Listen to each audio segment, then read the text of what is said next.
त्या ठिकाणी आपण क्वेश्चन नंबर 57 सॉल्व करणार आहे. The maximum velocity of a particle performing SHM is v.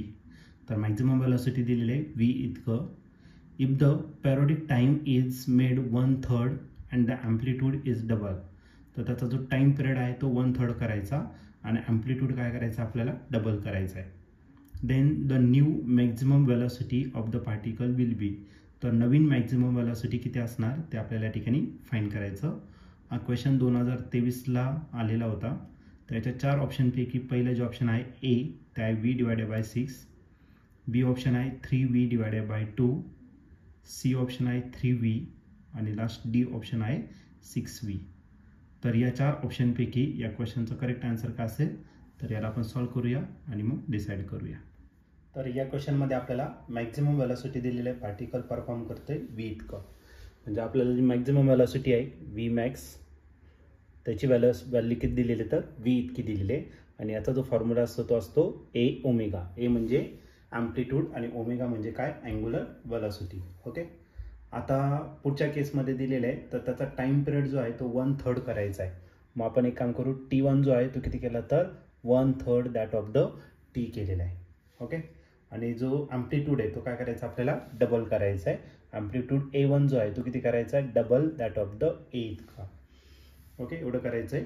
तर आपल्याला या केसमध्ये नवीन मॅक्झिमम वेलोसिटी किती असणार ते आपल्याला या ठिकाणी फाइंड करायचं. New maximum velocity v1 consider करू आणि तो जो असणार तो किती असणार तर a1 आणि ओमेगा जो असेल तो किती असेल a1 ओमेगा 1 इतका नवीन मॅक्झिमम वेलोसिटी असेल. मग v1 तसा ठेवणार आहे. a1 पण आपल्याला माहिती आहे, ओमेगा माहीत नाही पण त्याच्यासाठी टाइम पिरियड दिलेला आहे. मग याचा फॉर्म्युला काय असणार 2π/t. ओके. तर याला पण आपण त्याला कन्वर्ट करणार. a तसाच घेतला आणि ओमेगाच्या जागी आपण काय टाकणार 2π/t. याला इक्वेशन 1 कन्सिडर करून घेऊ. ठीक आहे. ॲम्प्लिट्यूड a1 दिलेला आहे तुम्हाला 2a आणि हा 2π तसाच ठेवणार आणि हा जो t1 आहे या t1च्या जागी आपण काय टाकणार 1/3 that of the t. 1/3 that of the t. Okay. तर हा जो 3 आहे तो कुठे जाणार न्यूमरेटरला जाणार. ओके. तर आपला जो v1 आहे तो v1 किती भेटणार तर 2a मी तसाच ठेवणार. ओके.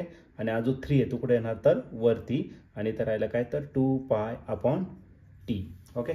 3 2 किती होणार 6. मग v1 इज इक्वल टू करायला 6 आणि याला ब्रॅकेटमध्ये लिहितो a इंटू राहिला काय तर 2π/t. या 2ला मी नाही घेतलं, फक्त या दोघांचं मल्टिप्लिकेशन केलं. 2 3 6. a into 2π/t. a into 2π/t आहे तुमचा v मॅक्स. v मॅक्स म्हणजे आपला काय तर v.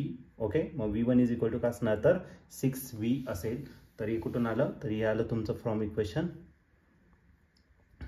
1 वरून आपल्याला हे राईट करता येईल. मग आपली जी वेलोसिटी असणार आहे मॅक्झिमम वेलोसिटी ती किती असणार 6v. आणि या ठिकाणी ऑप्शन जर तुम्ही चेक केलं तर ऑप्शन नंबर डी जो आहे तो या ठिकाणी आपला करेक्टली मॅच होतोय. मग या क्वेश्चनचं जे आन्सर असणार ते ऑप्शन डी आणि ऑप्शन डी म्हणजेच v1 is equal to 6v हे त्याचं फायनल आन्सर असेल.